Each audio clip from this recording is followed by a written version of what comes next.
The Mayo Experience. That Mayo Experience. That Mayo Experience. That Mayo Experience.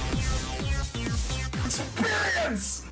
Welcome to the Pat Mayo Experience, presented by DraftKings 2021 PGA Championship Picks, Bets, one and done. If you want to get into a draw for upwards of like $800, $850 at different incremental levels, there's a $200 giveaway thanks to one of the viewers of the show who cashed himself $50,000 a few weeks back. He is added to the pot, so shout out Landon. Thank you for giving back to the community of Pat Mayo Experience listeners. So we have a few $33 giveaways, a few $20 giveaways, some $10 giveaways. So there's a lot of stuff to be giving away right now. Easy ways to do that. You subscribe to the newsletter, you're in the draw. You retweet anything you see on Twitter or share on Facebook, you're in the draw. But the big one to do is, and I put this in the description of the video and pod, is leave a 5-star review on Apple Podcasts for the Pat Mayo Experience, something generic that you enjoy about the show, or go in depth, whatever you want to do. I don't want you to take too much time to do it, and leave your Twitter handle or email address so I can contact you on that site if you end up winning. That is worth 10 entries into a draw if you do it. So everyone who's previously done it is already in the draw, but if you want to put yourself back at the top of the list, I recommend that you go do it again. All right? And I'm going to be pounding off with extra info, some giveaways that are exclusive to the newsletter, so I highly recommend that you hit up the newsletter. The DraftKings Pick Show with Ben Raza, already out. The Research Show, already out. Those are both on Mayo Media Network and the Pat Mayo Experience audio feed. If you're watching the video version, sub to the channel, smash the like, and give me your favorite long shot play at Kiawah Island, the ocean course, this week for the PGA Championship. Additionally, there are 6,667 spots in the Pat Mayo Experience DraftKings Listeners League. There's already 35 or 40% full, $15 to play, 3 max entry. There is $100,000 of guaranteed rake-free money in that prize pool. Flat payouts. It is the best tournament on DraftKings. You get the link in the description, so you better get your spot now, reserve it, do whatever you have to do, all 3 entries, because you're going to miss out if you wait until Wednesday to go do that. Plus, the biggest thing that you should probably know about if you're concerned about betting or playing DraftKings or whatever it might be is that fantasynational.com/Mayo gets you 20% off. And if you get the monthly membership today, it brings you from the PGA Championship this week all the way through the US Open. So you get major to major at 20% off on the discounted already monthly. So I highly recommend you go to fantasynational.com/Mayo and go get yourself the Fantasy National membership right now. Okay? Geoff Fienberg is on the line with me. I don't know if you touted KH Lee or not, but I saw you cash a gigantic KH Lee ticket. I want to give a special shout out to Jeff Ulrich, who was on the show last week on the DraftKings show, who gave me the hard sell of why I should be betting KH Lee. I was like, no, I'm going to bet Doug Gim because I'm a genius instead. But congratulations, a 200-1 winner for both you and Mr. Ulrich. That is very nice. I saw a lot of people out there had it as well. Yeah, I didn't tout it. I shared it with a few close personal people when it sort of looked like it was actually going to happen. And full credit to Jeff Ulrich, because I was trying to figure out where it came from. Like someone really smart, Pat, who knows way more about this stuff than me, I think broke into one of my betting accounts and put a little nibble on KH Lee at 200-1. Wow. So I don't even know how to think about that part of the board. Yeah. Like when we get into the show and get to that part of the board, I'm literally at like naming names. Like, I don't know, but there are people you trust that hit winners, and I seem to find them at those numbers. And if you give someone that maybe I've got like a piece of FOMO about, or just a vibe, I don't know. So there it is. Lucky enough to have, I don't know, man. I don't know. Whatever had me look at my phone and do that, bless the Lord. Now you got a lot of money to waste this week. Oh, I'm gonna. And here's the thing. It was perfect because I said this before. For the most part, like any event, Pat, I'll like just take my loss, move on, just try to get the next week. Unless something, unless you catch the book, like really sleeping, or in like a world that doesn't exist anymore in the current climate where I live, where like the wife is going to take the kids out or be gone somewhere all weekend. Like, no, I might like degen a tournament. But major championships, Pat, I'll like go down swinging or die trying. Like, I mean it. I will. And thank God for Hideki saving my bacon, throwing haymakers on the way down at Augusta a couple months ago. But I would expect this week to be no different for me. Love this stuff. It's like a fetish. These majors. And go ahead. Maybe I could do this when we have Tim join us. But like, I need to do an entire mea culpa, which I feel like I've alluded to over the past couple of years, but I really need a full throttle, like, apologize. I used to just really be annoyed by this tournament. Like, what a snob I was. Maybe I still am, some would still say, Pat. It was the fourth major. I was like, no kid has ever grown up trying to hit a putt to win a Wanamaker. Maybe Justin Thomas, because his dad was a PGA professional. So, like, I get that. The trophy is, like, obnoxiously large. The final major, sort of like in the Players, it tried to, like, remind you it was important, which always bothered me about it. But I don't know, man. Like, there's been a pocket of years, maybe since I really started getting into the game, appreciating the game, how beautiful the game is. The courses these championships go to year in, year out end up probably being like my favorite major layout. You look at the upcoming tracks, you look at the tracks that they, you know, what they require out of their golfers to win the championship. And I have fallen in love. Maybe it was as simple as that Ric Flair promo at Quail a few years ago when they went to Charlotte, but I have fallen in love with this championship. Hitting a winner Morikawa last year didn't hurt. No, hitting winners is always nice. That's usually how I gravitate towards what my favorite tournaments are. It's like, oh, I've hit like 3 winners here the past 5 years, which can only really be said for like 2 courses, and I think those are all my wins at that point. Essentially, if Morikawa wins, I'll win, and if it's at Harbour Town, I'm going to end up winning, it seems, every second year. So I guess we should find out who we shouldn't be betting, right? Like, isn't that step one of, because you look at the odds are pretty generous this week, especially I saw that right before we came on air, DraftKings Sportsbook updated their odds, and they basically pushed everyone, even Rory ended up being pushed down the board. I was like, all right, I can fuck around with a few of these. So now I got to really kind of narrow it down. And the first step I think we need to do that is figure out who's not going to win. And realistically, there's only one way to find out which golfer isn't going to win. And I think he might be standing by. I'm not sure, but we'll get to him very quickly because his name is Tim ANDERCUST. Tim ANDERCUST. That's not my name. So the most important thing that we do on these major championship shows is bring you in so we can talk to you and figure out who you are betting this week, and maybe even try to find out who you think is not going to win this week at the PGA Championship. So who are the custy 3? Who are the cursed 3? Well, I dispute that. As a big game hunter, I tend to hit these more often than I don't. But okay, hold on. Let's rewind for a second. When was the last time you picked someone to win a major and they won a major? You picked Rory at the Players, and that's like, what else did you do? Well, that's not a major. I picked Hideki to win the Players last year, and he did. I picked Rory years ago, and he did. So what you're saying is that you've never actually picked anyone to win a major? No, that's not true. I picked Phil to win the Masters the year that was before the Family Masters. What, in 2008? And I think it was. Okay. I hit a bunch of second and third places the last couple of years in major championships. Yeah, which does good. Well, it does in the one and done. I mean, I had a top 4 finish. Tim, you're on a betting show. Second place doesn't mean shit. Yeah, but for me, second place is really good. And so it makes you feel good about losing. You literally called yourself a big game hunter, and the first event you referenced was a tournament that was suspended after the first round last year. If you don't think I'm going to take it as a win, you're very mistaken. But you also claim that you hit these more often than not, and you've yet to prove an example of you hitting one.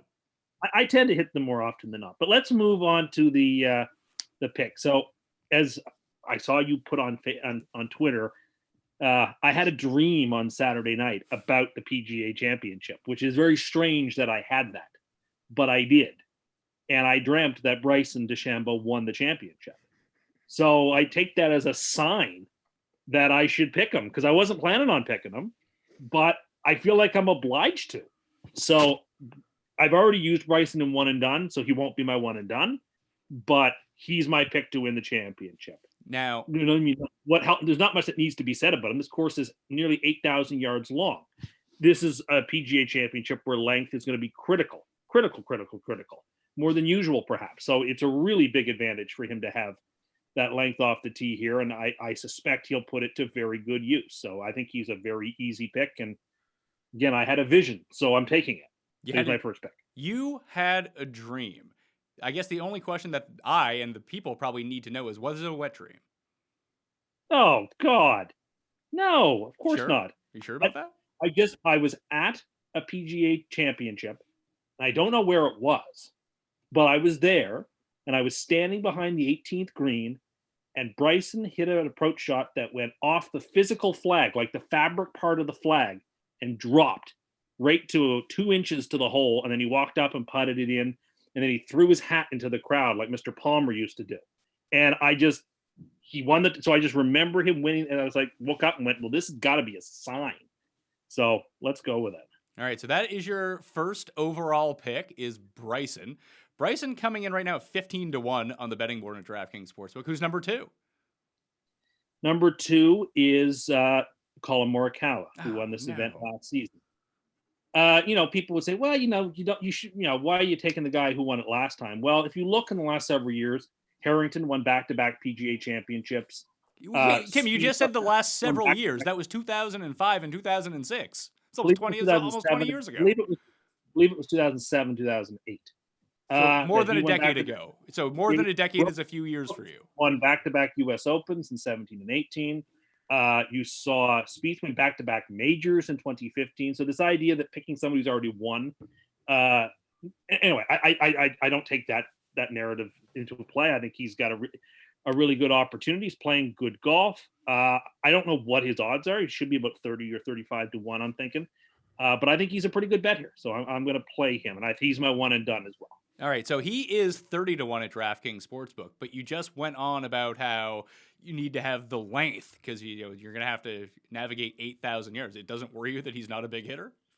He does not have the length, but he's a marvelous iron hitter. That's true. And I mean, if you don't have length, you need to make it up in some way with something exceptional. And he has exceptional ball striking ability. So I think that makes up for the fact. You're also playing the opposite side of the coin. Like if it plays a different way, you might have the best player in the field. Quite possibly. And I mean, I'm not betting Morikawa, and I don't mean to like hyperbole actually call him the best player in the field, but I know what you mean. If it just ends up playing, because I don't know. There is debate as to how it would play. I obviously still lean to distance, but I heard Pat dial it'll like Ralph Wiggum when you picked him. It wasn't great. Well, and my third pick, because I always make 3, is Mark Leishman.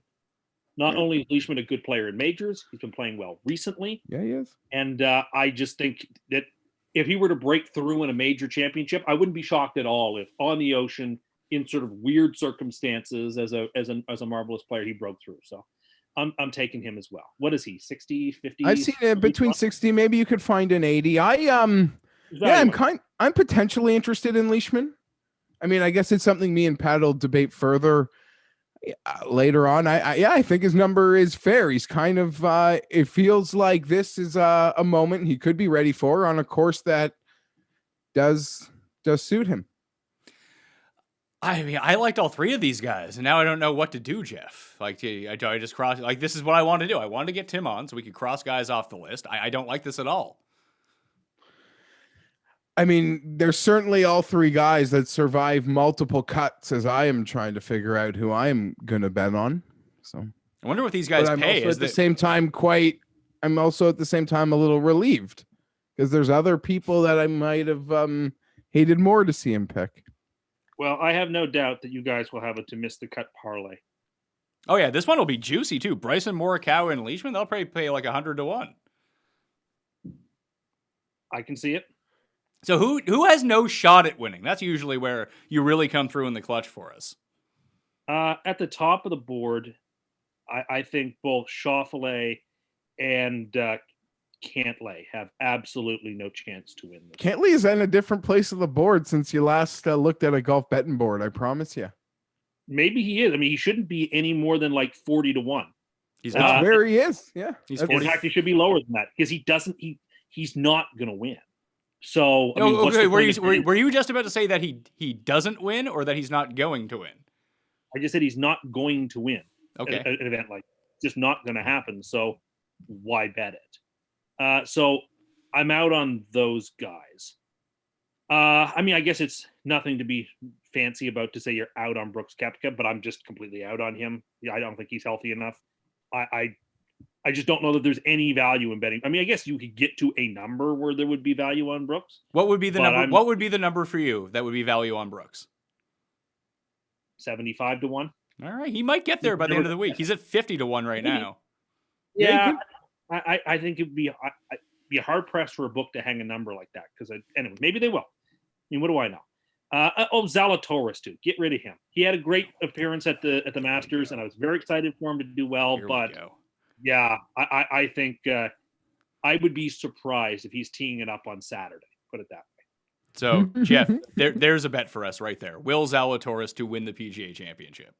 Easy. Now, Easy. Done. What are the odds? What are the rules here? Top 65 in ties and everyone within 10? What are the rules for the cut on this? No, it's actually a bit different. It's 156 players. It's top 70 in ties actually get through. It's the only tournament left that's top 70 in ties. So when you consider that there's 20 PGA pros who probably all aren't going to make the cut, and like John Daly, the real deal, Sean McKeel, Beam Bema, Rich Beam, they're all playing this week. They're not going to make the cut. So maybe 2 of those like 25 guys make the cut. Then you have a bunch of like international players from the Australian Asian Tour, the Korean Tour, that likely also don't have a chance. And it's really like 130 people in top 70 in ties. So I think you're going to see a lot more people make the cut than you would be used to here. Of course, a few of the big names are going to miss. It always happens. But it's going to be a lot less likely than it normally would be in all of the other majors, it seems. Is there a secondary cut because 70 people have made the cut? No. No? Okay. How mad are you going to be when the conditions are like really bad on Sunday and they have to go out in threesomes? It would be very annoying. But like, if you remember the year that Jimmy Walker won this thing, that was a complete and utter travesty. Where they played 2 rounds on the Sunday and they played in groups. They didn't even switch up the groups from round 3 to round 4. They played lift, clean, and place. So the PGA of America here at Glory's last shot in May don't have any trouble with demeaning their tournament. Even though this is a better tournament than the Masters, I still don't like the way PGA of America does stuff. Sometimes. They played in threesomes in 2012 when it was here when Rory won because everything got pushed back into Sunday that year as well.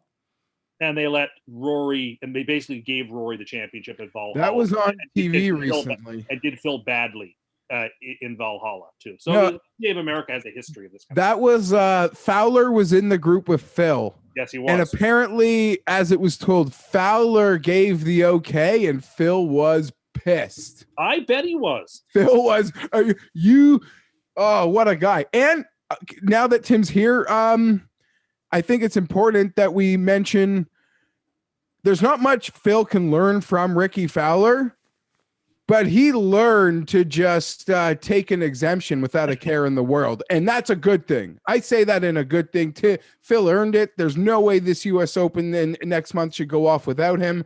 And happy he came to his senses. And Ricky Fowler taught Phil, you can take a no guilt major exemption, my friend. I think that's a fair point, Jeff. Also, I think it's because it's at a home course for him and Torrey. If this were next year at the country club, I don't think he'd have accepted it. So now there's provisions on what you think Phil would have done to accept a U.S. Open exemption. Come on, give me your fucking head of shit. Yeah, well, really, he's just getting back the extra U.S. Open. He should have had a qualifier for. Oh yeah, I totally forgot that you also count that as a win for you because you picked Phil. I don't think it's a win, but I do think he would have won it. They basically played at the course that they played this week, the U.S. Open at. It was essentially the same course, same conditions. Well, it's funny you mentioned Aaron Hills because I did my giant write-up that's up on DraftKings Playbook right now, and I've talked about this a few times during the week, that if the win doesn't come this week at the Ocean Course, it's going to play like Aaron Hills. I agree. The winning score is going to be like 16 or 15 under. But they seem to say the slightest win makes a real big difference here, and you don't know when it's gonna. No, it's the ocean. When it's gonna come, and it'll come in spurts. I don't know. I like to make my bets, and normally for the Open Championship, I can wait a little, but I've gotten some good numbers, and I've pretty much bet them, and I got to now play the luck of the draw. It's just where I am. Yeah. I'm also not seeing any like exotics for this tournament, like exotic bets the way we get for the Masters. Yeah, because we're recording this at like 9:00 on a Monday morning. But if there's a no hole in one, the no hole in one comes in. It's an ocean course. It's windy. It's harder to hit the greens on par threes that are windswept. I don't see an ace on the cards for this year's PGA Championship. A hole in one is minus 138 to happen. There is also no at even money, Tim. I think you should take that bet. Take the even money. I mean, it's likelier not to happen than to happen. Again, say this all the time. The odds would say, when was the last time this bet actually cashed for you? You get it wrong every fucking major. Hold on. Let's do this again. I mean, Tim, you and your friends, like when you are out there playing golf with your friends and all those rounds, none of you have ever hit a hole in one. Therefore, these PGA pros over 4 days, not happening, right? It's unlikely. Not saying it's impossible. It's not the safest of safe things, but it isn't likely. Most tournaments on tour do not have an ace. It does happen. How confident are you that what you just said is a real fact? I think it is a real fact because Tim, are you telling us facts or are you telling us your feelings? Are you living your truth? I guess is the big question. My experience of most of these tournaments is mediated through Twitter and the responses that people send me every time there's a hole in one, pretty much at any tournament. I don't you get that tweet. Here's my hot take. I don't like hole in ones. I don't like them. I think it's sort of like cheating the course by getting a freebie when you hit it. I don't like it. I don't like them. I would far prefer seeing someone go up there and tap in a little birdie for 2 under. I just never, ever liked a hole in one. And it's got nothing to do with me never having one. It's got nothing to do with me being close but never getting one. This is not my private grievance that I'm bearing here. It's just a fact that I don't like them. It seems like a cheat code when you get a hole in one. So I always cheer against them happening. A skill cheat code? What's wrong with you? But it's luck. In the end, it is luck. I'll give you this. Like what you just said is insane. It's insane. Like, so that also applies if I hole out from the fairway for eagle, right? That is far more impressive. That is not off a perfect lie on a peg. That is a shot that it's a far more difficult shot. Okay, I'll give you that. More impressive. The only thing I will say to your ridiculous take is I believe a pure eagle is nicer than like a hole in one. Like three beautiful shots, even like an 18-foot, like perfect putt to me involves like more skill than a hole in one. But to your take is insane. It's insane. Right. The thing is, I'm right. I'm just right about this. I think that people should go on Twitter to @TimAnderson87 to let him know whether he's right or wrong about this. Maybe, Tim, you'll have a lot of supporters. Probably not. You like, as Faraday always says, like when a bunker shot like grazes the hole and is an inch away, could have gone in for the same price. Like I don't understand. Like everyone acknowledges, the ball like could be. There's a bit of luck. There's a level of luck. Luck. Yeah, just a little luck. Yeah, okay. In it dropping in the hole, but you executed the perfect shot, and you gave yourself the opportunity to have that one in 1,000, whatever. You want an eagle? Do what Morikawa did at Harding Park. Get a perfect tee shot on a par 4, and then make a great putt. There's lots of ways to make a make a double circle. I find some to be far more satisfying and legit than others. That's not what you said. That's not what you said. That's not what you said. Because I agree with that point. Some are more satisfying than others to the eye. And I don't like them. Okay. I don't like them. I don't cheer for them. Before we let you out of here, do you have any final thoughts about the PGA when they're playing the highlight? Pardon me? Do you have any final thoughts about this before we cut you loose? I have to say that I'm very excited for this tournament. Really? I think in May on the coast, this should present much more interestingly than it did in August, the last time it was played. The conditions should be more in play. And so we should have a fun weekend of golf. And Tim, I apologize to you just before you came on, a mea culpa. Somewhere along the road here, my friend, I have fallen in love with this championship, whether the oversized trophy or that fourth spot, or no kid ever practiced that they were hitting the winning putt for this thing compared to the other majors. But the course selection and the championship committee, I think they've hit home runs year after year after year. Yeah, I basically agree. I mean, I can nitpick. I thought what they did at Baltusrol, for example, was disgraceful. But more or less, I agree with you. All right. We're going to be breaking down the entire tournament, the entire odds boards in about a second. But before that, we need to say goodbye to Tim ANDERCUST. Tim ANDERCUST. And yes, that is his name. Let's jump into the course. The Ocean Course, Kiawah Island. It is the longest PGA Championship and major course in history, 7,848 yards. They're going to change the tees around each day, so it might not play that long each of the rounds. It's a par 72. Obviously, Colin Morikawa is the defending champion of the PGA Championship, but Rory McIlroy was the winner the last time it was contested at this course in 2012. He won by 8 strokes over a bunch of short-hitting Euros, so that's kind of interesting to see. It only played 7,500.5 yards that year, although guys didn't hit it quite as long back then. Like, your shorter hitters were super short, and even your longer hitters, I mean, Tiger was still up there in terms of driving distance, along with Rory at the time. Well, Rory is still up there. He's gotten longer off the tee over that time frame. So the players that I'm looking for, I think it goes into one of two buckets, and it's really hard to assess the weather, Jeff, when looking at it, because I looked at it last night and it looked like it was going to be super gusty throughout the entire weekend. I tuned back in this morning and it looks like there's absolutely no wind. So I feel like this is going to change every 4 hours. All I can tell you, and Tim was kind of right, I live on the Atlantic Ocean. I played a ton of golf on the Atlantic Ocean. There is no rhyme or reason of what direction the wind's going to come from, when it's going to start picking up. It just randomly appears. And that is a huge variable at this tournament, because initially I had liked Bryson too, but I think Bryson needs to know what he's dealing with going in. Then he can calibrate to it. Like, adjusting on the fly for him is not something he's really done all that well. You're right.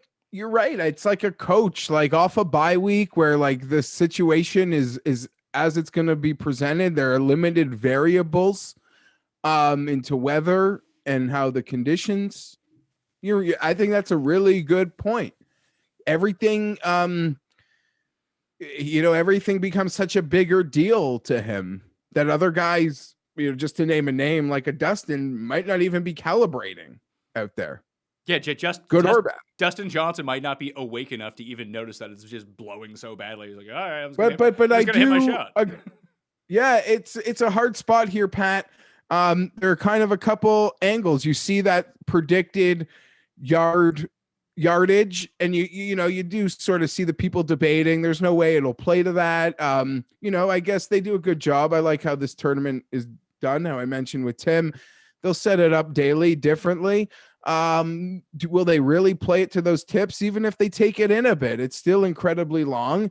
But if you watched or you follow or you look at that 2012 leaderboard from Kiawah, and it was on Golf Channel last week, and I know a lot of people were watching it, and you see what David Lynn. Like, for him to be second place in a field like that, and you see a lot of guys that might not have been the longest hitters of the golf ball really have strong performances on that leaderboard. It makes you not want to put red ink through a consortium of guys you might label as like tougher, feisty Europeans.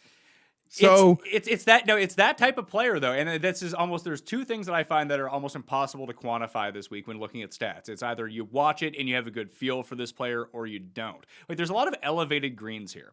So you're going to see a lot of players, if the wind picks up, they're going to be like, let's say Jason Day, for example. Jason Day is such a high ball hitter. He's going to really have the wind come at him. The higher he hits the ball, it's going to affect his shot more. Bryson, very much the same way. But then you have the Matthew Fitzpatricks of the world, who are really good with their long irons, especially on like link style courses. And I would call this a somewhat links style course. Yeah. It's not a true links, but it's about as close as you're going to find outside of like Trinity Forest. But it's also on the coast, so you have the weather that goes along with it. But like if he tries to run up his shots from 225 out, he still needs to get them up the hill. So I just think around the green is going to be huge this week.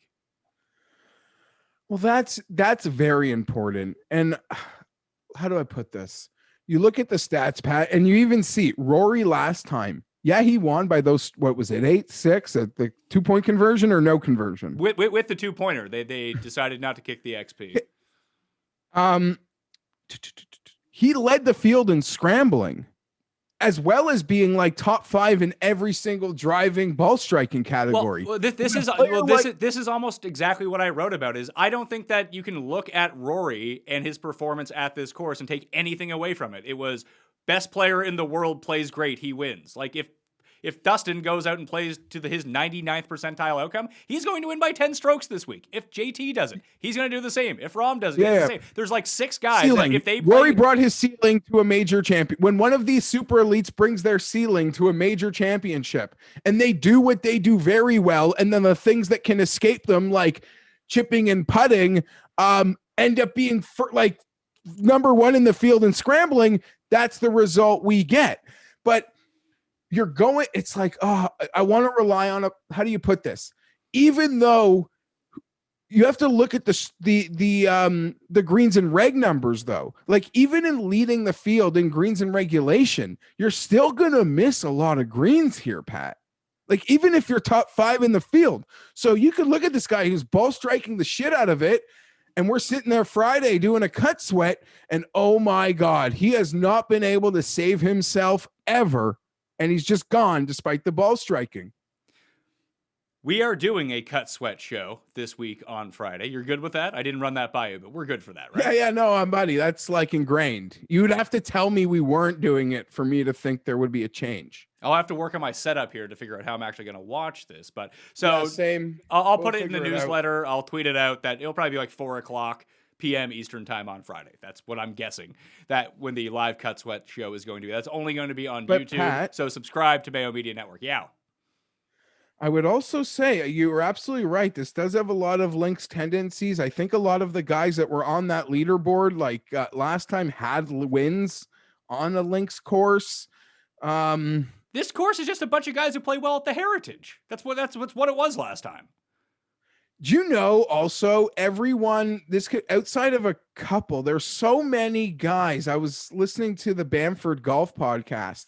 So many guys on last time's leaderboard have a top 5 at Quail Hollow and the Honda Classic. I mean, that would make sense because that kind of takes the best of both worlds where you have that daunting length of Quail Hollow, but then you also have those weird conditions and wind and the difficulty. But the biggest thing, too, is when I went back, because I watched that final round over the weekend when it was on, I recorded it, went through it, is that, remember when we saw Sink keep putting from off the green at the Heritage and it worked out fine? You can do that here, just like you can at the Players, too. So you also have that weird Pete Dye element of this course.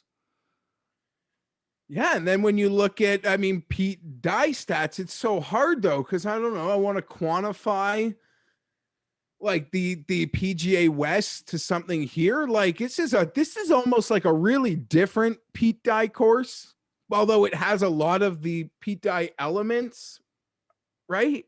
Yeah, I don't think the PGA West would be the one. I think Whistling Straits is obviously the one that you. No, I mean, because you could just blindly look at Pete Dye stats. Like, sure. How does this guy play on Pete Dye courses?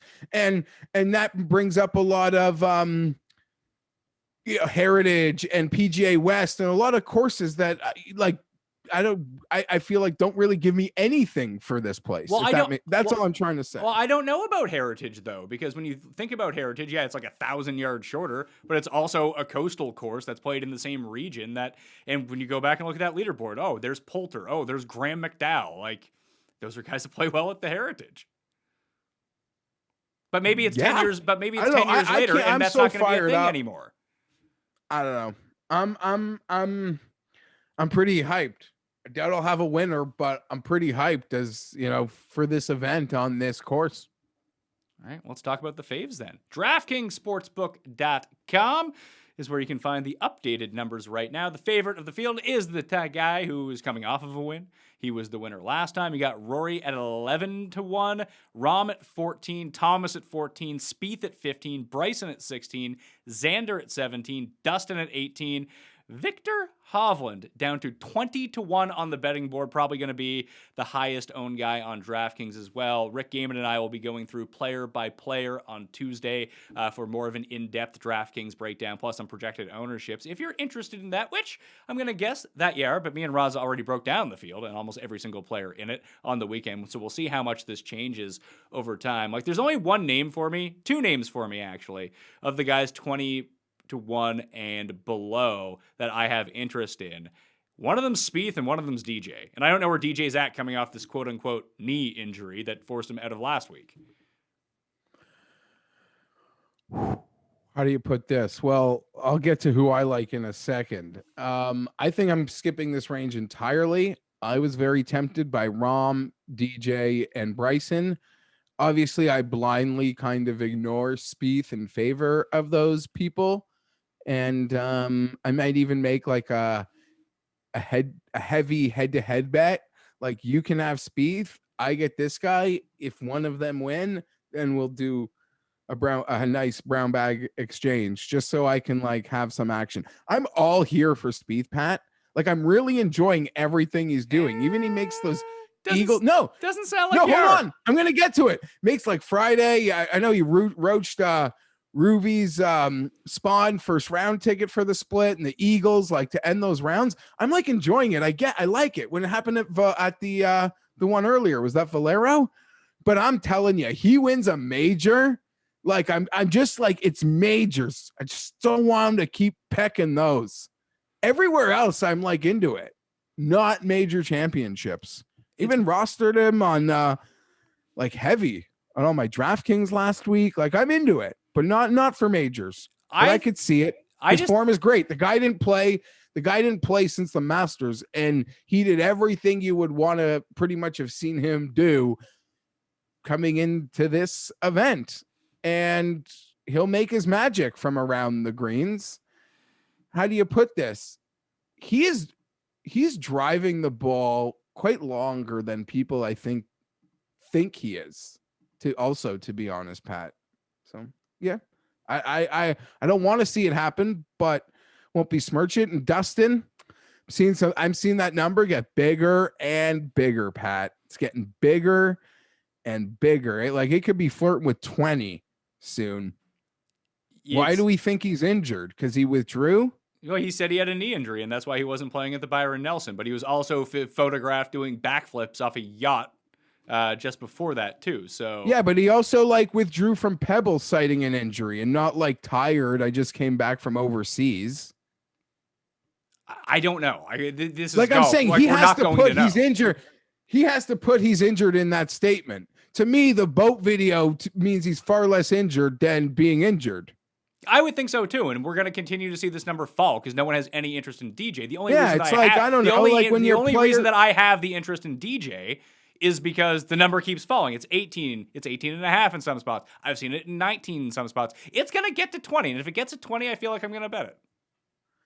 The guy was right there. Sunday leader, PGA Championship. If you want to make course comparisons, a lot of people. Firstly, his strokes gained Pete Dye is through the roof. Like, if you want to take everywhere Pete Dye sends these guys, this guy takes care of Pete Dye. And Whistling Straits, we all know what happened there for him. And a lot of people think that is a very fair comparison. Native areas be damned. The shot tracking is going to be a little triggering this week, because if there are a lot of, like, all those little like sand bunkers are like native areas, everything's going to feel like your guy's in trouble. But it feels like everything off the fairway is just going to be called native area. It probably will be, unless it ends up into the rough. Anytime that they're in the sand, it's all natural sand. So, and you're never going to know what the lie is going to be like. You could be next to a seashell for all we know. And then it's not going to be great. You'll want to download the PGA Championship app for this one, not use the regular PGA Tour app. Last year, the PGA Championship app was a disaster. It probably will be this year too, but it was still significantly better and more in real time than the actual PGA app was. So if that's what you're doing, just go and download that. Like, I don't want to take anything away from Rory, Rahm, JT, or Bryson in this spot, but I just feel like Spieth is so close. And when assessing the majors going forward now, I know he played really well at Augusta. That's a course that he can do really well at. I don't know if the U.S. Open is going to be a spot for him anymore. And I know that he hasn't won the PGA Championship. This particular course and just the names that I saw on the leaderboard in 2012, like that just reeks of Spieth. And I started racking my brain, like what other course and leaderboard would look like this?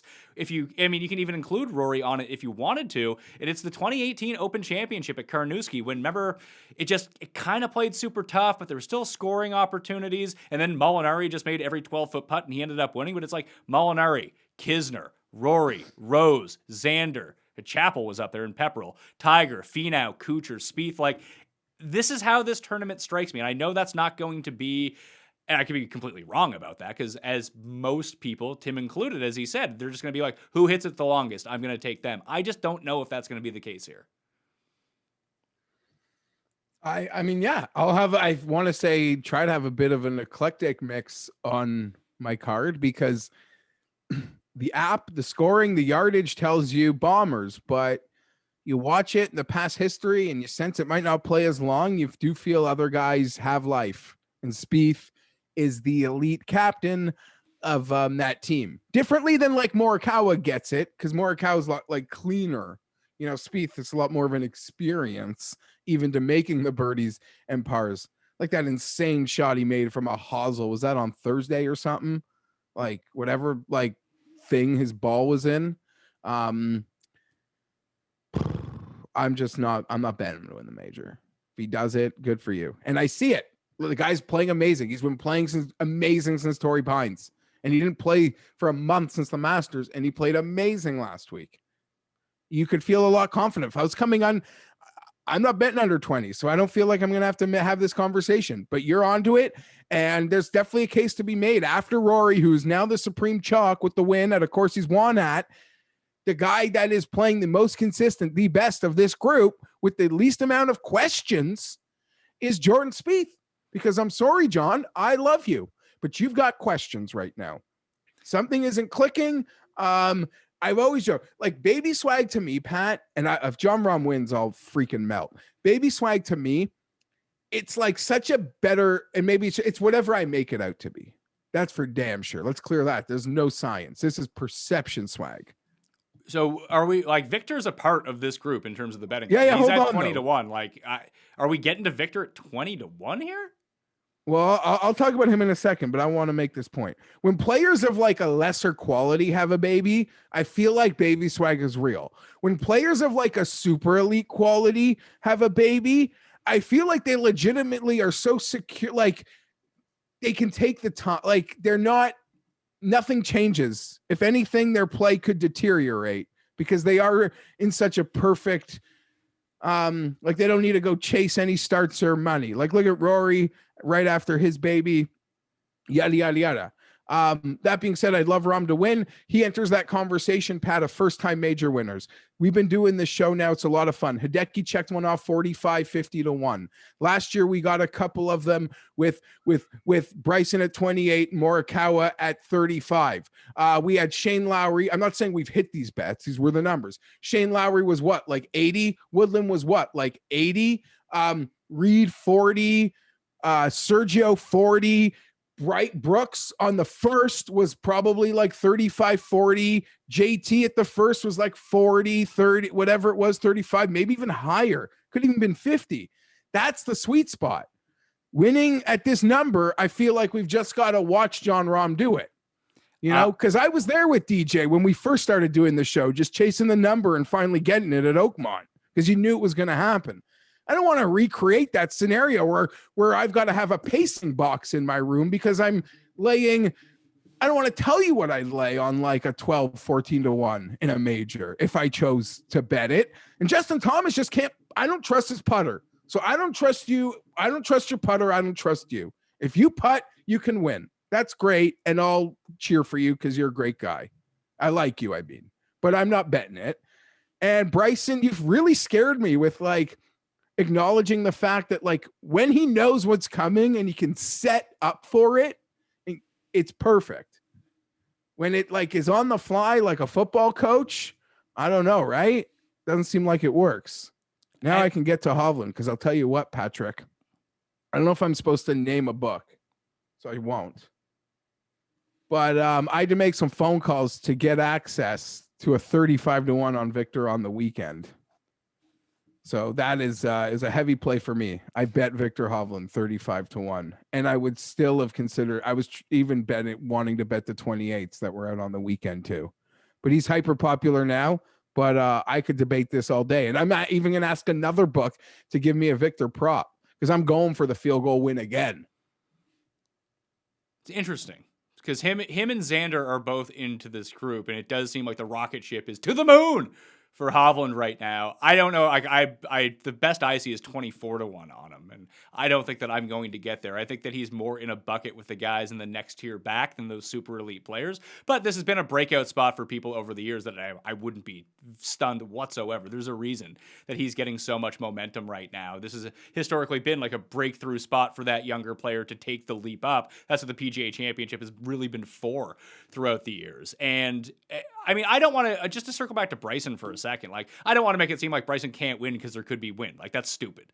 I know that he can adjust. It's just we've seen him have a bit of problems. He likes to go in with a game plan. Here's what I'm going to do. And if he can execute that game plan, win or not, maybe he has already compensated for it, then all of a sudden it could be a bit of a different story. I just don't like the fact that I now have to make negative cases against Bryson because Tim has picked him to win.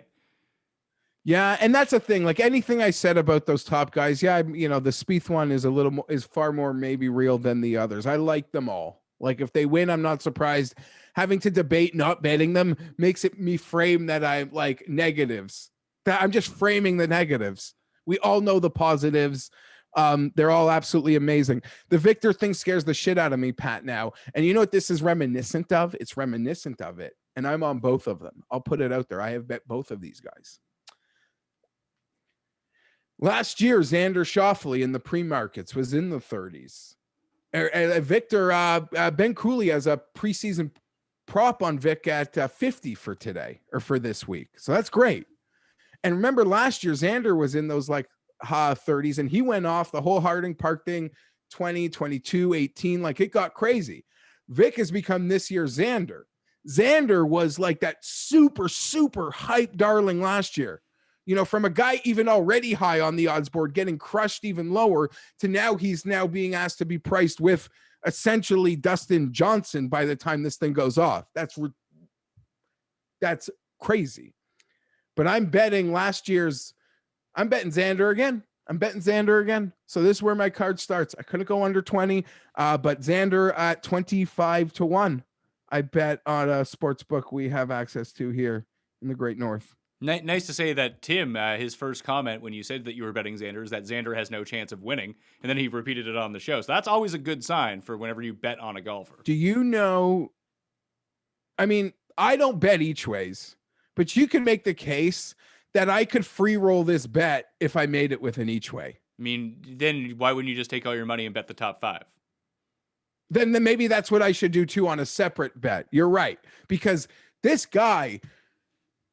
I mean, how many majors does he play? How many times does he finish like top 8, top 6 in the extended placings? It seems like it's a 68%. Is that a Tim number? A Tim stat you're throwing at me?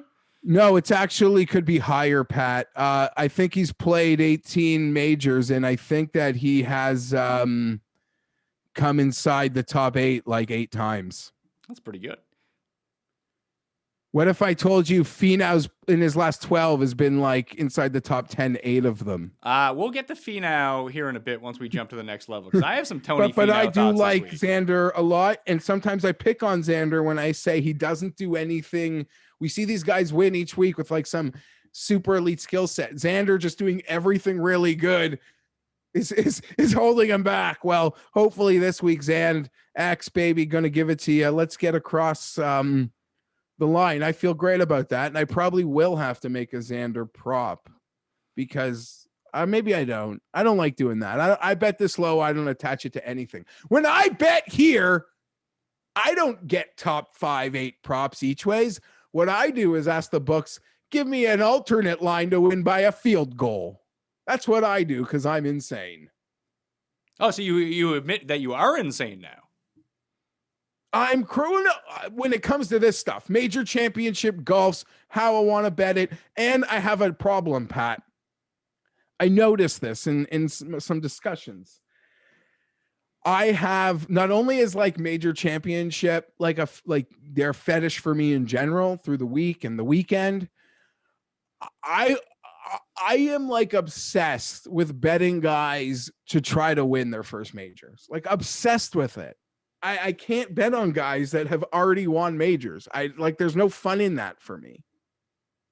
Yeah, that seems like I'm not good at this. That would be, I would say that would be a real problem because, sometimes guys do win multiple major championships. Then you're on the outside looking. The first timer theory, though, isn't so bad. Stop talking over me. Sorry, you're not even sitting across from me now, and you're still finding a way to interrupt me. You ask me a question, then you just want to talk the entire time. Calm down, pal. All right?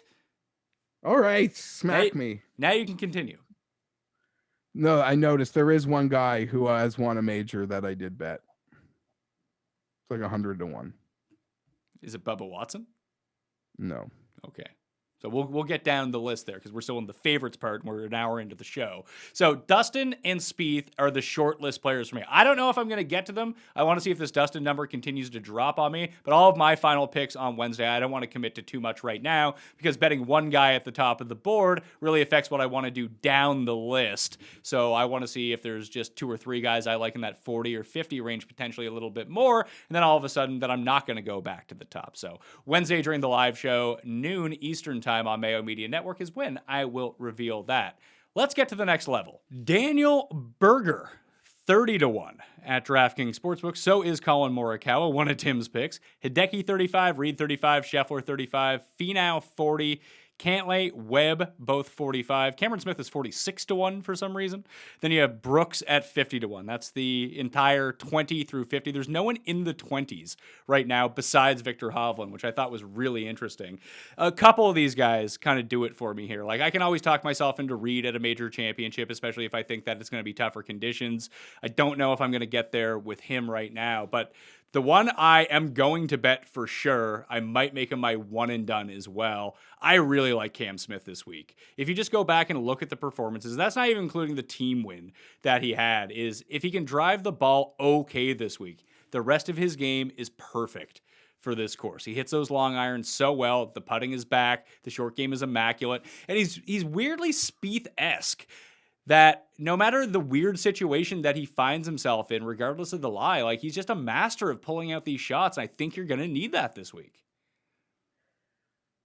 Patrick, I would like to say you're bang on about Reed because you want to just, if the course plays a certain way, you feel like having him could protect you. He always shows up if it's going to play tough and like the other guys you mentioned can scramble his way out of anything. And the number with his win equity feels large. I'm not going to bet it. I commend you for this Cameron Smith take. I agree with absolutely everything you've said. You even look at some major championship past numbers. He's done some very good things. Even we could call Chambers Bay Coastal. Was he a top 5 there? A sneaky one potentially. He is the guy, Pat. He is the guy I would say the books are saying, do not bet him. We are trying to put him, this is not Augusta, where he's like your baby. We are trying to put him in an odds range where they're just Webbs and Reeds and a sprinkle in front of a behind a guy like a Morikawa. Berger, who I'll say this, I messaged you this weekend. I showed you the number. I played it. Daniel Berger, 44 to 1. How's it going? I was a little too excited about what would happen at the Masters for you. My mistake. I'm sorry. I don't think you've ever broken 70 there. I should have looked into something as simple as that. But you're going to get done here. But yeah, Cam Smith, he's the guy the books are saying, nope, you stay away from him. So full marks to you, Mayo. It's just every time that I bet on him, he just blows it coming down the stretch on Sunday. Every single time. It's hard. Winning's hard, man. Winning's hard. Like, I don't know. Would you each way that? It seems like it's right on your border potentially, right? Yeah, it's right on my border. I probably wouldn't. I'd just probably go full steam on. Like I see him. The best number I can find is 45-1, and it's just probably make it just a big outright bet, and that's going to be the rest of it for me. I don't actually. The only other guy, like I don't understand the Scheffler number whatsoever, because Scheffler to me is in the category of guys who are double his price, and that doesn't mean that he can't win. I like some of the guys that double his price to win. I just don't understand. He seems like someone who's going to drift down this board to me. Yeah, I could totally see that. Again, this part of the board, when I rang off those names before, Pat, I mean, this was the part of the board that they came in, and I mean, I missed a big part of maybe your list, but where did you take this to, 50 or 40? To 50. Like the other guy who's in here, whose results are shockingly good, although last time he was seen, he was withdrawing with a neck injury from the Wells Fargo, but 9th, 12th, miscut at the Players, 6th, then 4th at the Sony, and 42nd in Phoenix. If this turns into a long iron course where chipping and putting mean everything, and so does hitting fairways, why isn't Webb live here? I was kind of thinking you might make a case for him, along with Colin Morikawa from a different... I was all in on Colin Morikawa until Tim just typed him up. Now I'm out. I mean... You know what's, geez, it's so funny that I guess it's been a really ugly, I don't know about Webb. I don't know. I'm not betting him. So I haven't really deep dived it. I guess there's a way that it ends up playing where it works for him. He's not on my radar. Seeing Cantley drop to 45-1, Pat, there is nobody from that futures market that tumbled harder. I mean, there probably was a time he was like 20, 25 stapled. I would always get angry. Like to me, and I know this is a slump. I still believe in Patrick Cantley and what he'll probably recover from and do. But remember, I always stand like, why is he always like 20 points ahead of like Reed and Berger and those guys? And hey, little slump. There you are, Pat. Or yeah, you're right with them. I don't know. It could get bigger. Who wants to bet him? No one. Even looking at the DraftKings ownership on him, he is by far the lowest guy on the board. He's like 2% ownership. It's still early in the week. I'm sure that people will be like, well, no one's using Cantley. I'll use Cantley. And then he'll shoot like 78 and miss the cut. You tried. You thought you were going to maybe find some life a few weeks ago. Like, no, I'll see what this dip is about, but I guess we're not. There's you're gonna chill on the buy the dip Patrick Cantley still, right? Yeah, because it seems like there could be an even bigger pit on him going down. It's Finau is the one that I actually have a lot of interest in, and oh, buddy, I was waiting for that. Let's talk about it. And like I said, out of all the guys that I've mentioned so far, it might be Spieth, it might be Dustin. It's Cam Smith for sure. I'm betting Cam Smith.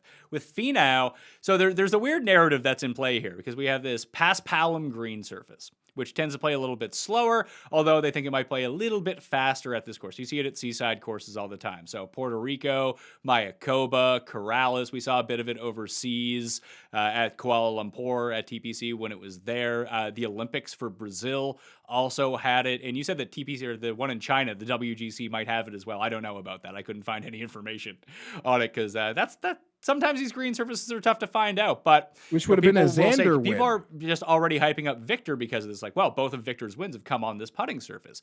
Finau's only win has come on this putting surface. But I think the one thing that you have to reel back from all that is, yes, those are coastal courses. Yes, they're on this very specific green type, which we don't see all that often. They also beat like a bunch of jabronis in alternate fields. They didn't play Dustin Johnson. They actually, I'll tell you who they beat. I want to say Hovland beat Teeter, and Finau might have won in a playoff versus like Goitos. But yeah, there's Mayakoba and Puerto Rico field. But hey, any good Finau putting vibe, Victor short game vibe, like when you're looking for excuses to already play them when you shouldn't, Pat. So I understand why our eyes attract to it. And I'm not usually a Finau guy, and his game is so boom or bust right now. Like, he has 3 missed cuts in his past 4 starts. His other start was a top 10 at the Masters. Like, I can't gauge where he's at, and I'm shocked his number is still remaining this high. Like, is there going to be a huge lineup of people who are just wanting to go bet Tony Finau this week? Because I'm usually the guy who's off that train. I think when the books give all those placings, Pat, And as I mentioned, I want to say of 12 majors plays, he's got 8 top 10s. The books don't want to put, I mean, maybe like 45 is what I've seen the best. And I tell you, I don't see myself not betting Tony Finau at flirting with 50-1. I don't even feel like stupid about it like I do when it's less than half of it. I feel that's totally fine for me. I could swallow that with a lot of other dumb bets I swallow. No, I'm going to add Finau to my short list of guys that go on along with those guys at the top of the board. But then that's really it for me in this area. Like Webb is on that short list. I mean, I could talk myself into Reed. You can always do that. I'm just not going to get there. So once again, so if the guys of 50-1 and, to the top of the board, Cam Smith is the only guy I'm committed to right now. My bet on Victor is at 35. So when I do see my sheet and my bets, that is sort of priced in there. So that's in there. But of these guys, it is, as you said, I could always make the case for Reed. He literally survives my cuts till the very end. I literally feel like I win money if he wins anyway. Like my heart feels green, and how angry people get. And I've been thinking about this. I don't think anyone sort of made this connection, Pat. Y'all love to bet on Bob Baffert. But why don't you bet on Patrick Reed, baby? Huh? What's the difference? Let's go. Whatever it takes. I'm not there this week, but I feel green when he wins anyway, in the good way, not the nauseous way. Out of how triggered y'all get. But I can make the case I'm not there. The guy in this range at this moment that I am on, how's your burger, baby? It's time. And I'll probably be 3 years down the road saying, Daniel, how's your burger, baby? It's time. Brooks is at 50. What is there a number that he gets to that you'd be in? I feel like an idiot because I was dumb enough in a losing card at the Masters. Me too. Where I bet on the short number on the boomer bust theory, but I'm not going to do it here. And I have little to no interest. I don't know. Maybe just because I got burned.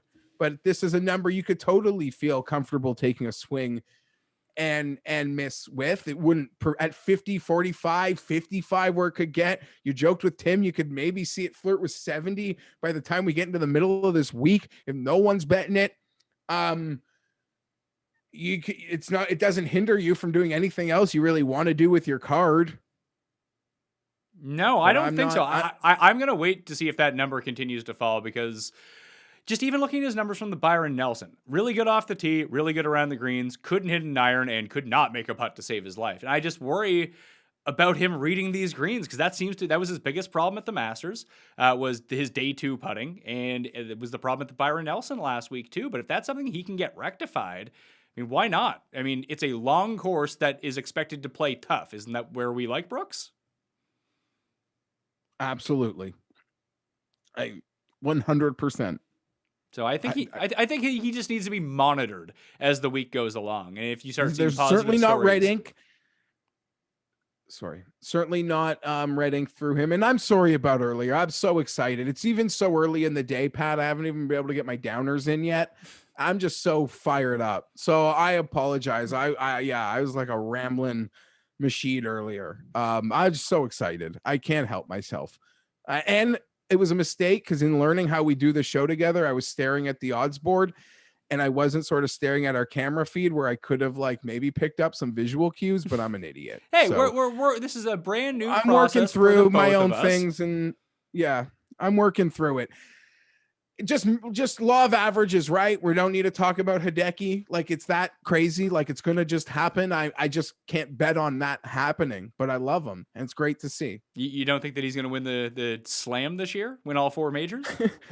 I'm happy he won one. Now I want to see someone else who hasn't won one win in this, maybe the same price range. 50 to 100. Now we're looking at a bunch of different names. I like what Tim said about Zalatoris, how he has no chance of winning. Did you see Zalatoris' numbers from the Byron Nelson? He couldn't hit a putt for nothing. Could not hit a putt. Led the field in approach of all players. And we've seen him, at 2 majors now. He came second at the Masters. He was top 10 at the U.S. Open last year as well. I like Big Will Z at this course. And 55 to 1 is probably about the worst number that you're going to find. You can find him upwards of 60, 65. I'm going to take a shot. We've seen first-time major winners come at the PGA Championship. Hell, we saw one last year with sort of the prototype for what Will Z is doing right now. Now, he could putt himself out of tournaments. We've seen that. But at the same time, we can see him get incredibly hot with the flat stick as well. And I'm not too concerned about his short game. I like Will Zalatoris here. When I talked about guys that were double what Scheffler is, it was Will Zalatoris. Yeah, I mean, it's scary to see where Scheffler's number. I wouldn't really call this double, but even to get more points than Scheffler, he is not only surviving cuts, he's on a very short list for one of those last spots on my card. And maybe Tim saying what he did is the gasoline that I need. I am seeing that 64, 65 to 1 that you are seeing. And you can make the case. The difference between this and Morikawa is, I guess we had a big win like in the lead up, that maybe it checked a lot of boxes in that sense. Yeah, I know that we see that from time to time, that you have to have the win going in, but that's only a thing until it doesn't happen. But not even like career win, like on PGA, like his first PGA Tour win is going to be a major championship. Everyone's ready for Will to win, even his biggest fans. Some might just say, no, I'm going to see him like win. I throw anything out there before I go on and want to back him in majors. Like all those guys that we've mentioned that cashed those tickets, they weren't first-time tour winners. They were first-time major winners. So to some people, I could see why that's a bit of a red zone, but it doesn't really scare me, Pat. Wouldn't scare me. No, it's funny because when I look at it, because Sam Burns is right around the same number, and he almost got PGA Tour win number 2 on the weekend. Couldn't close on Sunday with those horrendous conditions outside of Dallas. But I don't know, if you ask me who's a better player, I'd say it's Will Zalatoris, even though Burns has the win. I'm not. Yeah. I mean, that just happens. You're hot. I mean, we saw this like with a Connors dip too, right? It's like, oh, you're there. Like that doesn't, I get what the books are doing. I don't think you're better than those guys you're now behind. It just doesn't work for me like that. I'm with you. Great points. What a great number. And you said it. It's like last year, and we bet on Morikawa. And yeah, Morikawa also could have putted himself out of that tournament. You took that risk when you bet Morikawa at half the number last year, 32, 34 to 1, 5 to 1. So yeah, I don't see why not? He's long enough. The approach is, I'm going to say something really embarrassing, but like, why bet Justin Thomas at 16 to 1 when you can bet Will Zalatoris? It's the same thing about putting. Yeah, there's also that one guy is maybe the best chipper in the world. Yeah, he's got like 10 wins. That's a joke. I don't want to say it. I say it's a poor man's profile, like the poor profile. In a way, not the distance. Yeah, but I would say that Zalatoris is a better driver than Justin Thomas is. Zalatoris is a better driver than Justin Thomas is, and his approach stats are as close to anyone's on the planet as Justin Thomas. No, I would say the best iron players, Thomas and Morikawa. I think that's pretty clear. Like those two guys are just the best with irons in their hands. Is that, would you put Zalatoris in the top 5? No, I wouldn't put him in the top 5. I think that I just need to see more from him over the course of time. Like he's trending towards that because he continues to be really good with his irons. But some weeks he just doesn't have it. The other guys are just so consistent with their irons week after week after week. I am like misspeaking, so I need to clarify. No, if I had to rank the best 5 iron players on the planet, I wouldn't put him. But if you like small sample, like the season, would he not be there? You know who might be leading everyone right now, like over the course of this year? Tickle me. Spieth. I believe it. I'll just look at it right now. Strokes gained approach. Morikawa, Thomas, Spieth, Connors, Hoffman. Those are your 5. Charlie. Okay, take it all back. I'm excited about Willie Z. I didn't mean to make any attachment to a true super elite phenom in Justin Thomas. Take that back. Over the past 24 rounds, Zalatoris. If anything, you could beep it. Zalatoris make people think I said something horrific. Zalatoris is 10th on that list that I just gave you, at one spot behind Hovland. And then a guy who's in this range on DraftKings Sportsbook, you can still find him at triple digits in other places. I bet him at 110 to 1, and I bet him at 125 to 1 with the each way. He's just going to be a very popular pick this week, which never turns out well at all. But it's Matt Wallace. Like, you got to like Matt Wallace here. I've been staring at those deep triple digit futures. His approach game has been outstanding. Is a guy that locks his thumbs together, gonna putt to win on Sunday in a major. I need to say this now that we're talking about Wallace.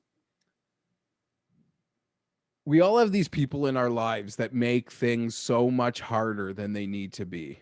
I'm talking like I got friends, like I'm a dad of two. I get what it's about. Like, so when other dads like make the things that you have to do every day out to be the hardest things in the world, you're kind of like, bro, like what's wrong? Like, chill out. Do you know how I think other golfers feel? That's how I think other golfers feel about Alex Noren, Pat. He makes golfing look so much harder. It's hard, but he makes it look so much harder and more strenuous than it is. With that like pre-shot, holy geez, man. And I like you. How did Noren become a guy that we always wanted to identify as someone who plays really well at hard courses to a guy that can only compete in birdie fests? It happened. Firstly, we started doing it happened. That's a real thing. That's a real thing. He used to, like, he won at Wentworth. Like, look at the Euro wins and the winning scores. They weren't birdie parties. And then this year, all of a sudden, at like Phoenix, he like lit it up early. And when you want to like bet him at Torrey, he's lighting it up at Phoenix. You're like, what? And then, you're right. A bunch of the other lower tier events, he was scoring. Outstanding. So I'm happy for him. He grinds, man. He is on the range, like more like he is a range rat. Like if he has a problem, he tries to swing it out on the range. And the problems, like for the most part, for a while, they haven't gone away. So it's been a lot of range time. But man, does he make it like he just makes it seem so much harder than it has to be, at least than the other pros. And I'm not talking about he makes it look harder than he makes it look harder than Victor Hovland. No, I'm not like trying to he makes it harder than like the players who are literally the exact same skill as him. That's what I mean. And I'm not a great, but as terms of being a dad, I'm like an above average dad. People expected so little of me. I think I just blew away their expectations. Like I'm not out here trying to win any Dads of the Year awards. I didn't mean it like that off the top either. What are we doing with the guys who are a bit overvalued in this range, but are just coming in super hot? You have like Answer, Burns, Keegan, Connors, even Matt Wallace. I'll throw into that tier now. Although on DraftKings he's 85 to 1. In other spots he's still 125 or 100. You can still get him at triple digits. You said Neiman, right? Neiman is in there, but Neiman's not coming in playing like great right now. Yeah, I guess like Neiman and like maybe Matty Fitz could be in their sort of own side. So let's deal with the ones you spoke of first. I mean, did we not sort of say that Answer needs to be what Kevin Kisner used to be for Pete Dye courses, auto? Like it needs to be Answer. Now the number feels like it's kind of too short at the 50s there, Pat. But did he not finish second out of the wrong wave at Wells Fargo? He did. And he made that big charge. He almost birdied every single hole coming in. Like no one's there ever was done a that in the final round. 2-shot swing. It was one of the bigger discrepancies in waves that we've seen in some time.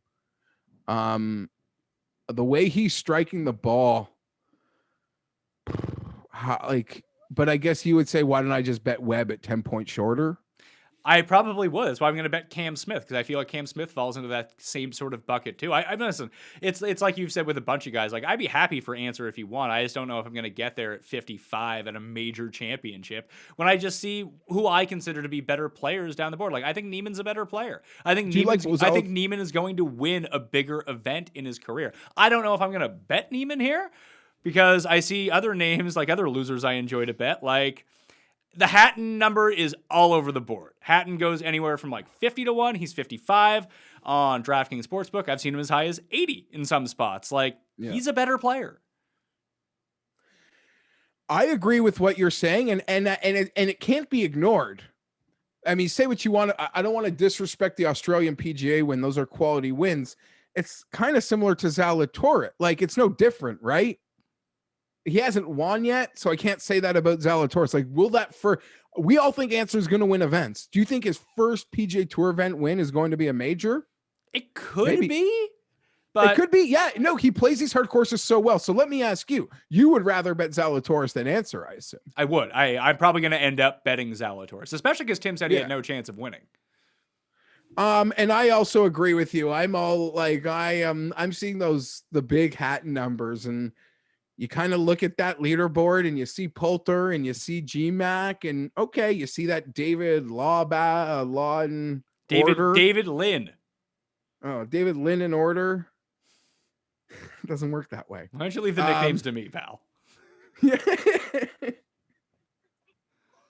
No, Hatton, there's like a way I watched the 2012 replay like a lot of people, and seeing those guys like battle around, sort of trying to ignore the fact that one guy's winning this thing by 8. It screamed Hatton to me, Pat. I can see it. It also, like, there's a bunch of guys that it screamed to me. Fleetwood was one of them. Lowry was one of them. Casey is another one. Casey has a huge odds gap too. Like, I'm staring at Paul Casey 90-1 right now, and he's 50-1 in a lot of places. I've seen that too. And Paul Casey, like, if we want to have that conversation to that leaderboard, your Hansons, your Petersons, your McDowells, your Poulters, like the Lynn's his name.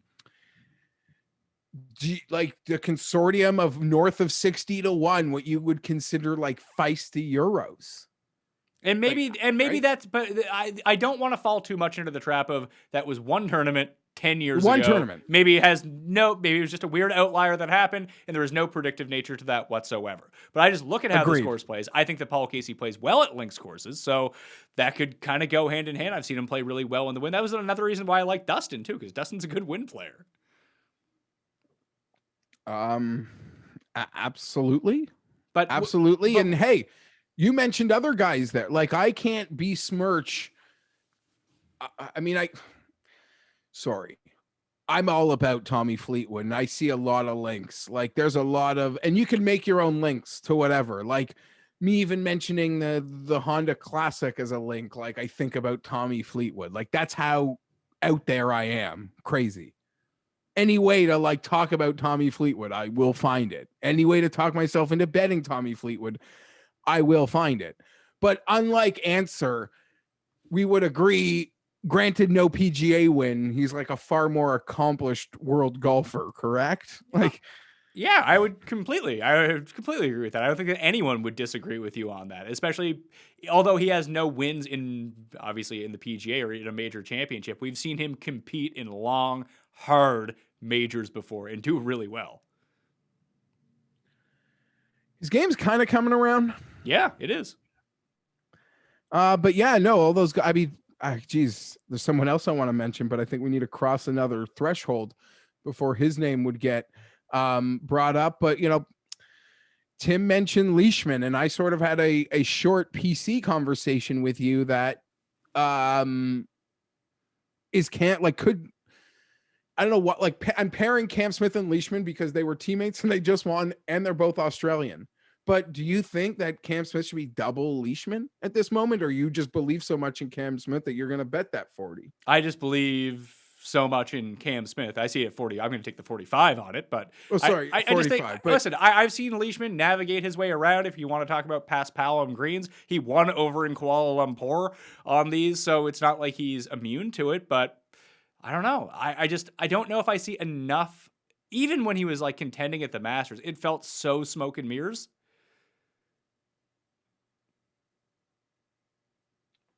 So I'm still here. I'm normally so quick to interject. A lot of his current form stats are lifted. I mean, he was great at he was he not great at the Masters? He was great at the Masters, but he was making so many putts, and you're going to need to make all the putts. That's a part of this.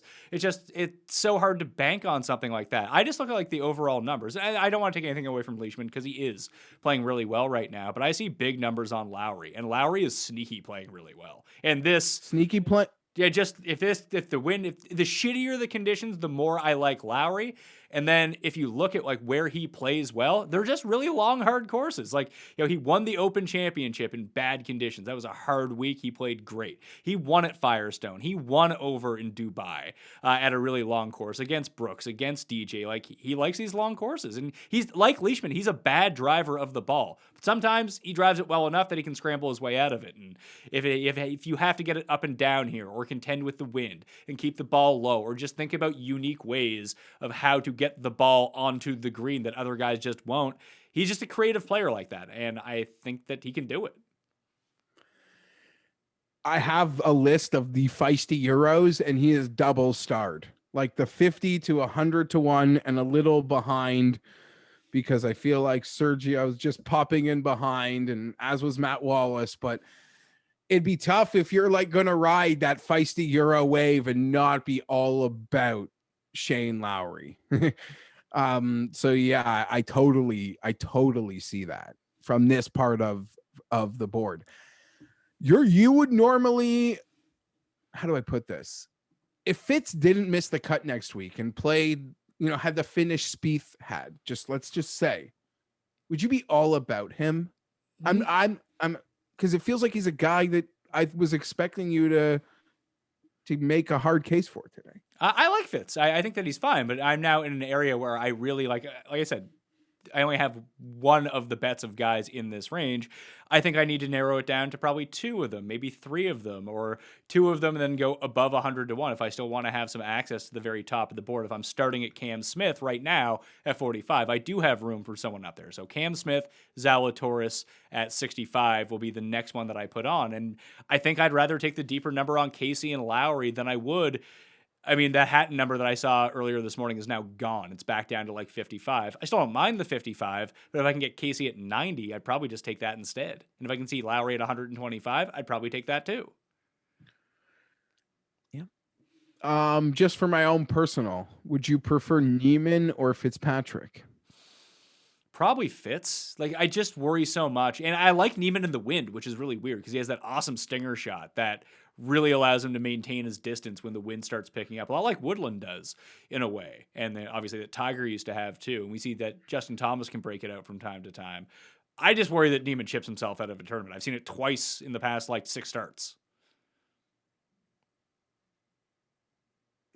And even if you're going to be top 5 in greens and reg, you're going to miss way more greens than you would at most weeks where your top 5 ranking would have, if that makes any sense. A little bit, but I mean, I've thrown out the stat a couple times. I don't need to keep hammering down on it, but if you can find the fairway off the tee here, you're like, greens and regulation are fine. You're going to hit like 70% of the greens in regulation. You miss the fairway, you're screwed. It's going to be like 40%. And he drives that ball, Pat. It has, like I said, he was in that featured group with Dustin a couple weeks ago, and I was seeing him drive it with Dustin. It was quite impressive. That's really it for me in this range. I really have no one else to talk about. Do you?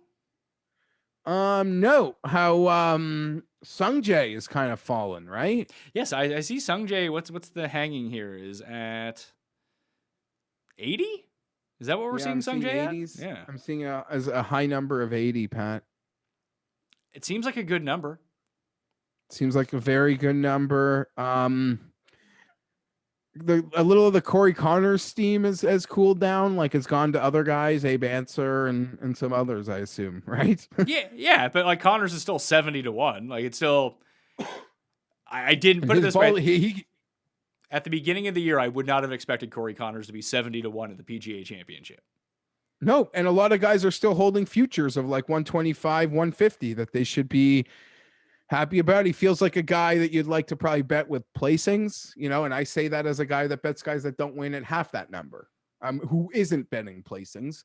But, the way his approachability, his driver, I actually see him having a pretty good week. I'm kind of hoping he's forgotten in the games, but I don't know that it seems like everyone's still going to want to roster him in DK and such. Yeah, DraftKings wise, I like that's where Answer and Connors and those guys I think make way more sense is playing DraftKings fantasy, not betting them outright. But you want to jump up a level here, the 100-1 long shots?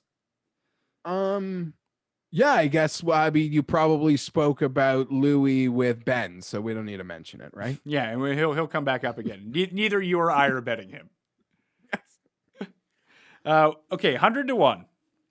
The ones I have in so far: Wallace at 125, Bobby Mack I got from before the year. He was 150-1. Those are both with the placing points on the each way as well. And we can't go to a Pete Dye major, Jeff, and not bet. See, woo! Kim, he's now dropped to 125-1 as well, so I will take him with the placings too. So those three guys, and then the other short list I had, strangely enough, Bubba and Kuchar were the two guys that I was looking at.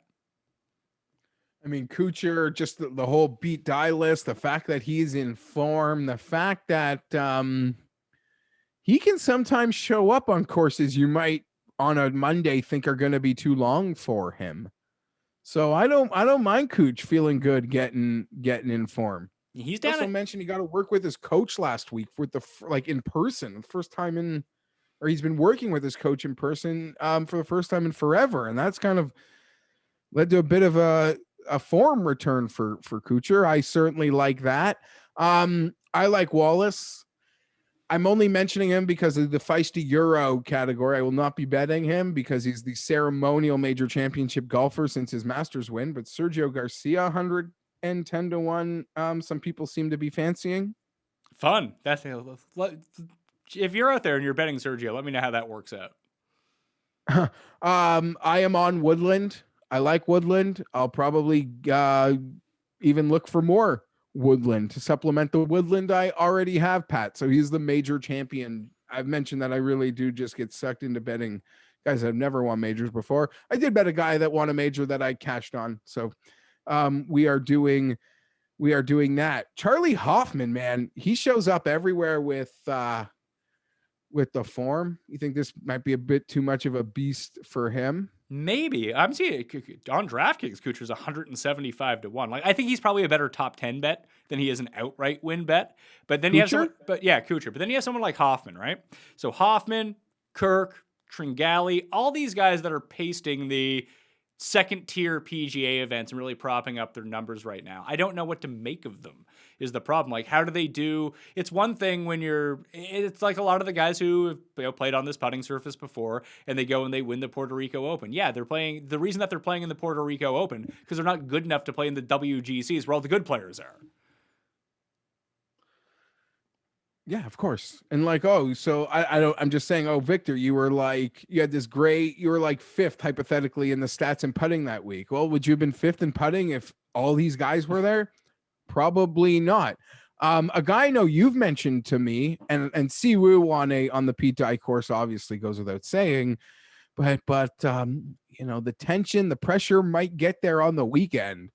But I'm expecting to see you making an Emiliano Grillo first round leader wager, Pat. Yeah, I'm seeing him at DraftKings right now as 110-1. He has the same outright betting odds as Harman, Sergio, Day, Woodland, and Justin Rose.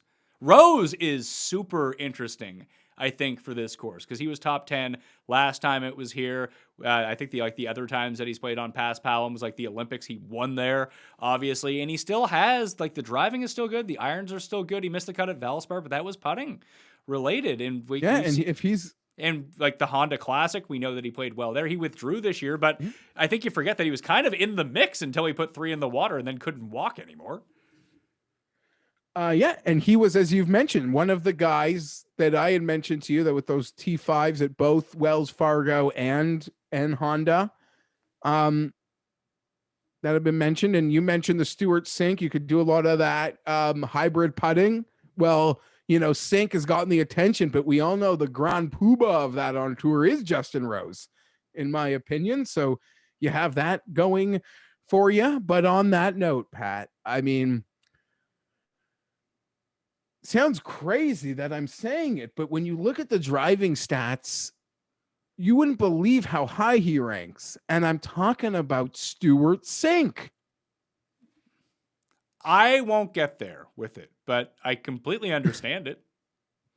Yeah, I'll be just, this is kind of too deep for me to believe in something like that. But man, the way his game has been with the approach, I mean, even you saw the driving stats the week he won, and I'm like, okay, that was like the week he won. I know there were some other big players there, but it's a shorter course. So maybe the other, like he's going full throttle where other guys are toning it down. But then you look at the full season driving statistics for Stuart Singh. You're like, holy shit, he's like top 20.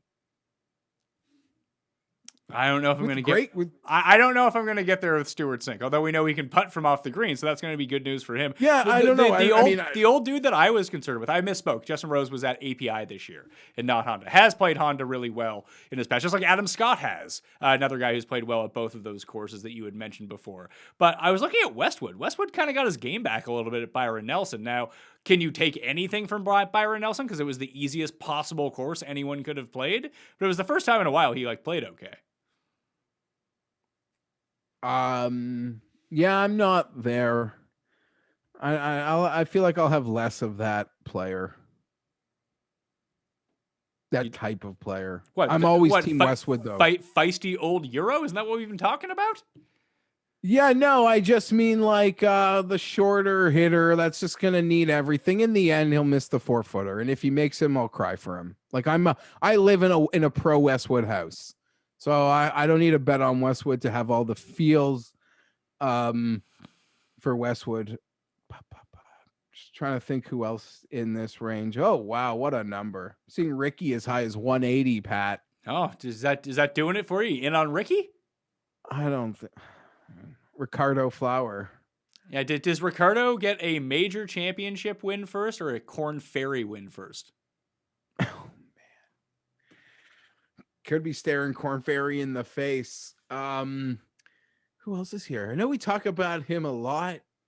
He's won in a big event. Kokrak, yeah, 150-1. Yeah, Kokrak could be fine. I worry about his short game. There's a lot of guys' short games I really worry about. Yeah, I mean, but we're in the range of the player with far more staggering weaknesses than say the other top part half the board. I completely agree with you, but I think there's just rather other guys whose peak that I would like more for what I want to see out of this course. Like, I think this course is probably too long for someone like Kevin Na, but I think that he has the required skill set to go win at this course. If the winning score is -7, -8, I think Kevin Na could win that tournament here. Okay. I got a couple names, and it's not just all name service, and then we can be done or do whatever you want, or actually have a little surprise on the way out. But a couple names here, and one of them just passed me that I want to say first. Only throwing it out because you mentioned the course as a comp where he won the major. Francesco, I think like insane. As high as 200. I always like Francesco, so I can see that. You're kind of interested in that. I was really embarrassed and let down by what Thomas Peters didn't give me last week, but isn't he that guy that just plays like it's like the Fitzpatrick? Like, no, he just plays good on harder courses. I like Peters DraftKings wise, and maybe I'll end up with the top 20 on him, but if we're talking outright bets, I'll take a pass. Yeah, listen, agreed. Throwing names. Here's another one. Was a darling, 6 weeks ago, a month ago? If you want to talk links, I believe he won the Alfred Dunhill. The match play, the players, even a strong Masters. Victor Perez. He's like a forgotten entity. When was the last time he played? Was it the Masters? I don't know, but I'm seeing it like 200, 250.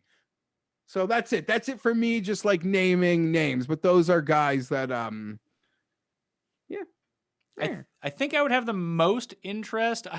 Molinari's just been so over the map. Some weeks he's good, some weeks he's really bad. I can't really figure him out. At least with Peters last week, like he missed the cut because he putted like shit. And that's going to happen when you're Thomas Peters, but I think the rest of his game is pretty good. I mean, yeah. You don't want me to say the next name, so no, you can say it. Is it Bo Hostler? Is he in this field? No, I don't believe he is. It is a guy who hits exceptional irons from over 200 yards, which is important this week, and it's Cam Davis. But now I'm just staring at the name. We're done. We're done here. Okay.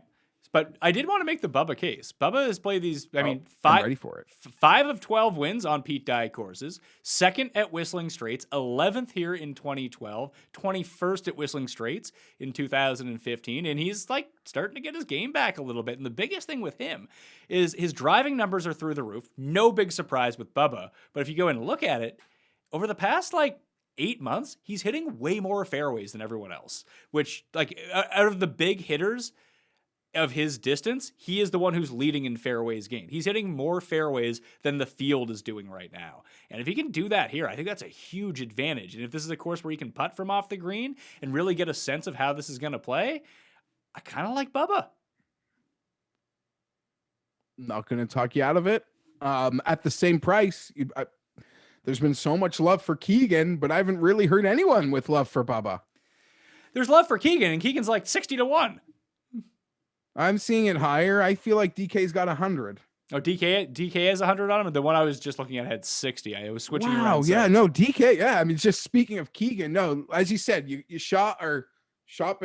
at DK. It's the best. Keegan Bradley.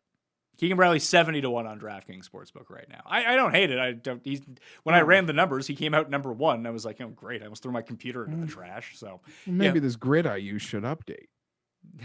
Maybe just double it or something like that, and then I'll have some interest in Keegan Bradley. 71's not a terrible number, obviously. He's done. I mean, I don't know, it's a big ask, but the way that he's, I mean, what am I trying to say? There could be flashes, but it's just gonna end painfully. But the courses he's won at, the courses he's played well at, even recently, Pat. I don't going back to Honda kind of feels silly, but played really well there. Yeah. All right. I think that I'm not betting him. Okay. I think that we should move to the quick picks for the PGA Championship. I will have my final picks out on Wednesday, both on the show, noon Eastern time, live chat, plus the final picks, weather, ownership update, all of that stuff. So subscribe to Mayo Media Network to tune into that. Bets I have in officially as we've been going through the course of the show. Cameron Smith, 45-1. Matt Wallace, 125-1 with the top 8 each way. Robert McIntyre, 150-1 with the top 5 each way. Kim, 125-1 with the top 5 each way. And I grabbed a Will Zalatoris, 65-1 to win. No each way attached to that, just an outright win. So those are the 5 that I'm in on right now. Obviously, I have a lot of wiggle room here since 3 of those guys are above 100-1. I'll probably end up adding Kuchar and Bubba just for kicks. And then I might make a choice between DJ or Spieth, depending on what the number is. And that might just be it for me. Actually, I forgot to mention that Casey 90-1. I also bet that. Oh, I like that. Maybe I should have asked you before I said this. Are Tom and Sky doing a show? They are, yes. They're going to be breaking down the European half of this field. So you might want to tune into that. That should come out Monday evening or Tuesday morning. Yeah, I was going to say, there's all these Hogard and Horsfield and so many guys, but yeah, they can take care of that. Even the Victor Perez, I'd be curious to see what their thoughts are there. So good. I asked a question, I got an answer, and maybe it's end up being a bad plug. My picks, the bets that I have made: Xander Schauffele, 25-1; Victor Hovland, 35-1; Daniel Hausberger, 44-1. The bets that I am looking at: that Will Zalatoris, 65; Tony Finau. I'm getting indigestion as I'm talking about Finau winning and betting it. Oh my God, you can't make that up. Finau 45-1. I don't see how I don't bet it. And the crazy numbers on Hatton. And my long shot 100 or over, it's my boy G Dubs, Gary Woods. You love him. You love him so much. I do. Listen, this is Pat. When he won the U.S. Open, I also bet, I don't know, I'm just protecting my U.S. Open future, maybe. That's an interesting strategy. I got a box. Oh, you got a box with you. Who are you taking in one and done? Xander. You're taking Xander? Have you used Xander, I guess is the question. I don't think I ever use Xander. I've made fun of him this entire year. You have not used Xander. I'm using Cam Smith, and Tim has ANDERCURSED poor Colin Morikawa. Tim's 3 picks, by the way. Bryson, Morikawa, and Mark Leishman. Those were his 1, 2, 3. And he did say that both Xander and Will Zalatoris have no chance of winning. So use that information wisely. What do you got in that box? What's in the box? So we'll have some fun, not today, because you already watched this show, people. You think we're going to burn that for this? Huh. A show this good, this popular?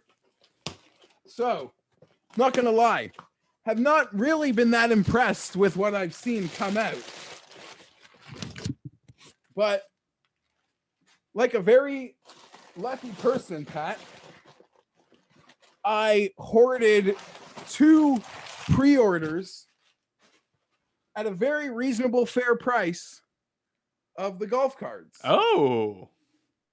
Then because I'm an insane person, and thank you, KH Lee, or thank you, Jeff Radcliffe. Jeff Ulrich. I bought one at retail price this week. So we've got 3 boxes here of the Artifacts Golf that came out. Again, it's kind of been underwhelming with what I've seen come out. I saw somebody pull a pack with 3 ladies and a Tom Lovelady card. I don't know whether that was like a troll. I've seen lots of people pulling Alexander Bjork autos. So watch me get triggered sometime in the future when I rip a Julie Inkster auto.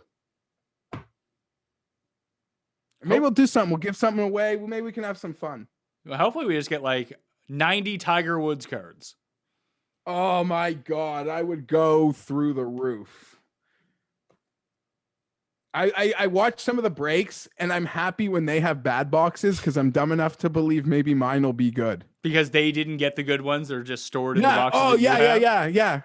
Exactly. Haven't seen a lot of Tigers or Brysons out there, so maybe there's something good in here. Maybe we'll have a Morikawa in there. Yeah, if it's not Tiger, who would be the most valuable card, do you think? They did a horrible job, but it's Justin and Bryson and Morikawa. They didn't even put Hovland's in this set or Rom. It's not. There's no Spieths. I don't think there's. I don't know. They really, yeah. There's another set. Oops. There's another set coming out next month that I do have pre-orders on also, and maybe I won't be dumb enough to buy one at the week of retail price. But yeah, no, I don't think there's. I haven't seen Spieths. I've seen people pull Willett autos. Oh, nice. All right, that will do it on the Pat Mayo Experience. I will be back on Tuesday with Rick Gaiman going player by player throughout the field. And if you subscribe to the newsletter, not only are you in a draw for all of those massive cash giveaways, you will have first access to the video version. You'll be able to watch that tonight if you want to on Monday evening. You don't have to wait until Tuesday morning for that show to come out. If you crave more PGA Championship content that will be DraftKings specific, Geoff Fienberg, you can follow on Twitter at GFienberg17. What do you got on the go this week besides this show? I got a lot on the go. Lily turns 5 tomorrow. So that's really exciting. Yeah, your daughter turns 5. My son turns 1 on the same day. Yes, with the same birthday. I've enjoyed that. So that is good. Maybe we get some good vibes from that. I will be getting all my content out with Odds Checker. I'm going to be recording an Odds Checker video with Eric Patterson from The Score. So that is exciting. That should be out later Monday. I'll have more Odds Checker Tuesday, Geoff Fienberg show Wednesday. A lot of radio requests in my DMs and such I guess respond to. So yeah, I'll be around. All right. Hit me up. Yeah, GFienberg17 on Twitter is where you can find Jeff at the PME for me. Remember to leave that 5-star review on Apple Podcasts, smash a like, play in the Listeners League, join the newsletter, and fantasynational.com/Mayo get you 20% off. Go check out the content that's already out. Go download those episodes if you haven't already, and download all of the ones in the future. I'll be back on Tuesday, and I'll see you next time. Mayo Experience! Experience!